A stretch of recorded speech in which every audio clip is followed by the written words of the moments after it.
Bapak dan Ibu yang terkasih di dalam Tuhan Yesus Kristus, pada malam hari ini kita akan merenungkan firman Tuhan yang diambil dari Wahyu 22 yang dimulai dari ayat 1 sampai ayat 9. Namun sebelumnya, marilah kita berdoa.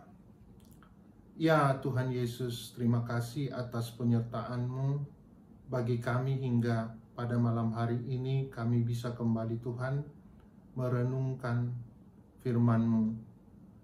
Bantulah kami Tuhan agar kami dapat memahami firman yang akan kami baca, dan yang terlebih juga Tuhan kami bisa melakukannya di dalam kehidupan kami. Di dalam nama Tuhan Yesus kami berdoa dan mengucap syukur. Amin.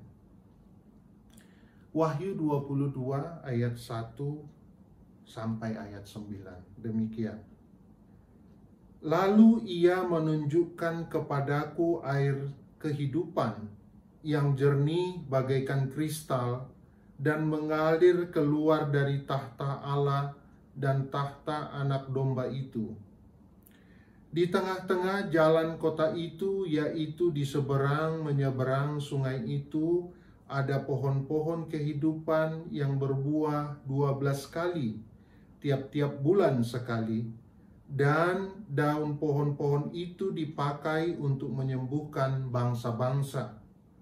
Maka tidak akan ada lagi laknat. Tahta Allah dan tahta Anak Domba akan ada di dalamnya, dan hamba-hambanya akan beribadah kepadanya.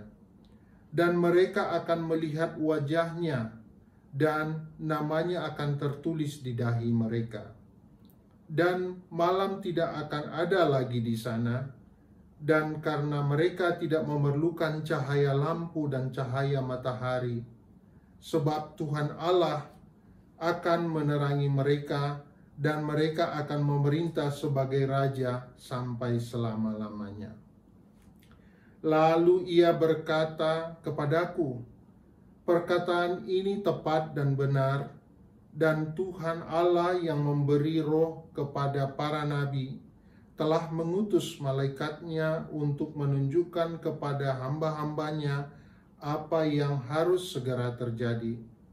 Sesungguhnya aku datang segera, berbahagialah orang yang menuruti perkataan nubuat kitab ini.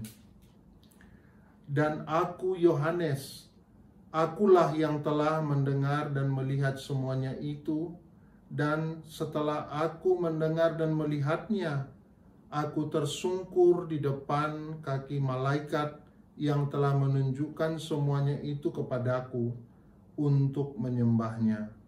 Tetapi ia berkata kepadaku, janganlah demikian, aku adalah hamba sama seperti engkau dan saudara-saudaramu, para nabi dan semua yang telah menuruti segala perkataan ini. Sembahlah dia. Demikian pembacaan firman Tuhan. Bapak Ibu yang terkasih di dalam Tuhan kita Yesus Kristus, pada malam hari ini bahasan kita diambil dari kitab Wahyu.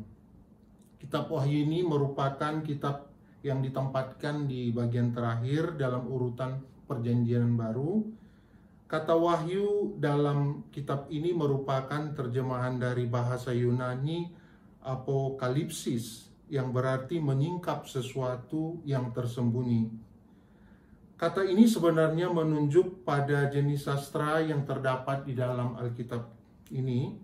Pada umumnya sastra apokaliptik dalam konteks Perjanjian Lama dan Perjanjian Baru sebenarnya dimaksudkan untuk mengungkapkan rahasia-rahasia yang berhubungan dengan akhir zaman dan makna sejarah.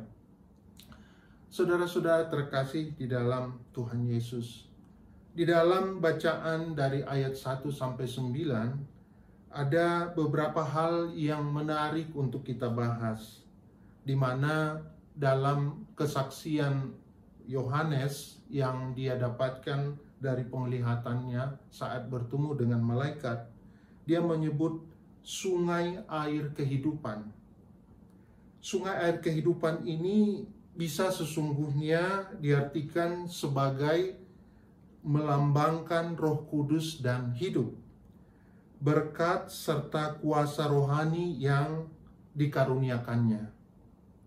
Kemudian ada juga yang menarik untuk kita bahas, yaitu di dalam ayat-ayat di awal dikatakan pohon-pohon kehidupan. Pohon-pohon kehidupan ini menunjuk kepada hidup yang kekal, yang dikaruniakan kepada semua orang yang mendiami kota baru itu. Dalam hal ini Yerusalem baru atau surga yang dijanjikan oleh Tuhan bagi umatnya yang setia. Daun-daun yang berkhasiat dikatakan dari pohon-pohon itu menggambarkan bahwa tidak akan ada lagi di sana kesakitan jasmani dan rohani.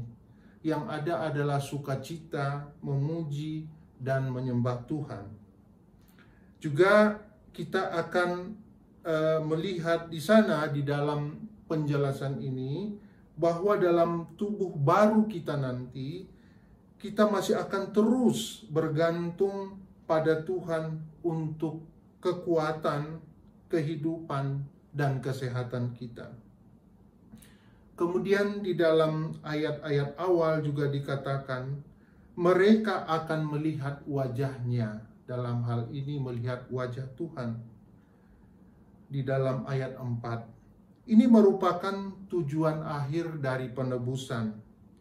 Allah yang berdiam di antara umatnya yang setia di suatu bumi yang bersih, yang bebas dari segala kejahatan atau laknat.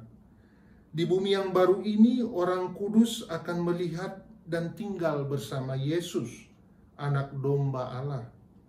Oleh kasih-Nya telah menebus mereka dengan kematiannya di kayu salib. Kesukacitaan yang terbesar dikatakan adalah sebagai yang dijanjikan di dalam Matius 5 ayat 8. Matius 5 ayat 8 mengatakan, berbahagialah orang yang suci hatinya, karena mereka akan melihat Allah.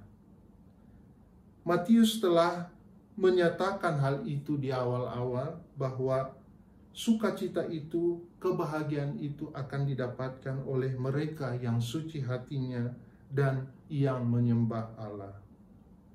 Saudara-saudaraku yang terkasih di dalam Tuhan Yesus Kristus, ada hal juga yang menarik yang perlu kita bahas di sini. Pertama, mengenai gambaran tentang langit dan bumi yang baru serta Yerusalem yang baru. Seharusnya membuat kita merindukan kedatangan Tuhan Yesus yang kedua kali. Dia akan datang dalam penghakiman dan akan mengangkat kita yang percaya dan yang setia kepadanya. Tetapi bila kita masih takut menghadapi kedatangan Tuhan Yesus, itu berarti ada hal-hal yang perlu kita bereskan di dalam hidup kita. Apa yang kita rasakan dan pikirkan ketika kita merenungkan uraian tentang masa depan, dan bagaimana kita sebagai orang yang percaya bisa menikmati kehadiran kita bersama-sama dengan Yesus Kristus. Harus juga kita tanyakan di dalam hati kita, apakah ada pengharapan yang lebih tinggi daripada pengharapan untuk menikmati kehidupan di kota Yerusalem baru dan langit dan bumi yang baru? Apakah ada pengharapan yang lebih nikmat daripada terbebas dari godaan dosa? Tidak ada lagi kemerosotan fisik. Kita yang saat ini sakit, tidak akan ada lagi sakit penyakit. Kita yang saat ini tidak bisa berdiri atau lumpuh, tidak akan ada lagi semuanya itu. Jadi saudara-saudara terkasih, pengharapan akan sukacita dan kebahagiaan yang sebenarnya itu akan kita peroleh di dalam bumi yang baru, Yerusalem yang baru, yaitu surga yang dijanjikan bagi orang-orang yang percaya. Akan tetapi kita perlu memperhatikan bahwa secara jujur di antara kita tentu masih ragu-ragu, apakah saya siap di dalam menanti kehadiran kedatangan Tuhan Yesus yang kedua kali.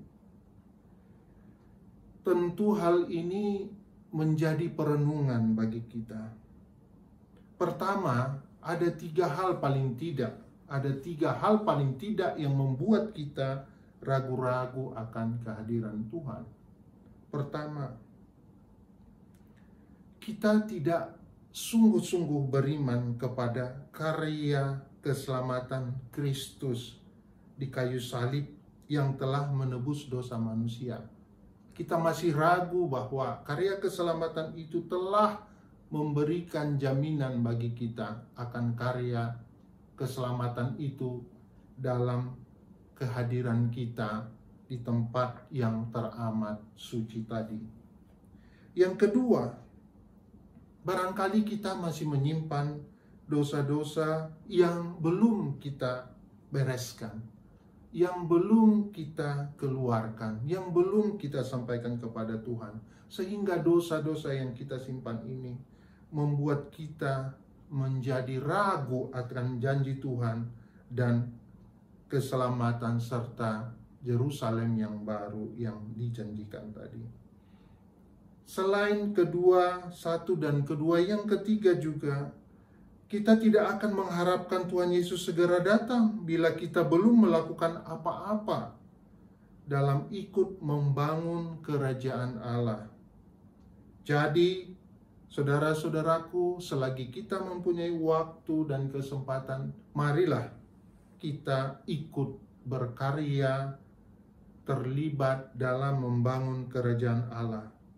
Dan apabila ketiga penghalang di atas telah kita singkirkan, kita akan berani berkata, amin ya Tuhan, aku siap menyambut kedatangan-Mu dalam masa penghakiman, karena aku telah ditebus oleh karya keselamatan anugerah, dan kami siap dan saya siap dalam memasuki Yerusalem yang baru. Dari gambaran kota mulia yang diperlihatkan oleh Yohanes, kita diajak beralih pada keadaan Taman Eden yang lama. Taman Eden yang lama di mana manusia bekerja, mengelolanya, dan beribadah dan bersekutu kepada Allah dari waktu ke waktu, telah diganti dengan Taman Eden yang baru, di mana yang ada hanyalah ibadah seperti di ayat 3, dan kita akan memerintah sebagai raja, di mana disebutkan di ayat 5 tadi. Saat Yohanes memperlihatkan ini semua, tentu kerinduan agar segera langit dan bumi yang lama berlalu. Tentu kita akan terus mempersiapkan diri kita karena kita diberi kesempatan yang sangat terbatas di dalam masa kehidupan kita. Saudara-saudara yang terkasih, Amang dan Inang, marilah selama waktu masih ada, yang sudah ada dan sangat singkat ini, kita memberitakan kabar baik ini kepada orang lebih banyak lagi, agar lebih banyak lagi yang bisa hadir di tempat sorga Yerusalem yang baru yang dijanjikan. Terpujilah Tuhan Yesus. Amin. Mari kita berdoa. Terima kasih Tuhan atas janji yang indah yang Tuhan berikan bagi kami yang percaya, yang mengikut Tuhan, dan yang memperoleh karya keselamatan penebusan Tuhan. Terima kasih juga Tuhan apabila di antara kami telah menyadari penghambat-penghambat yang memungkinkan kami menjadi tidak siap untuk menerima kehadiran Tuhan pada kehadiran yang kedua di dalam kehidupan kami. Ajar kami Tuhan untuk membangun dan ikut terlibat di dalam mempersiapkan karya keselamatan selama kami masih berada di dunia ini. Biarlah Tuhan, apa yang kami kerjakan, kami lakukan, bisa membawa karya keselamatan semakin nyata di dalam kehidupan keluarga, gereja, dan masyarakat di tengah-tengah kami, dan menjadi kesaksian yang bisa kemudian menarik lebih banyak lagi, lebih dekat dan percaya kepadamu. Terima kasih Tuhan Yesus, biarlah firman yang singkat ini berkenan dan bisa kami pahami. Terpujilah Engkau, di dalam nama Tuhan Yesus kami berdoa dan mengucap syukur. Amin.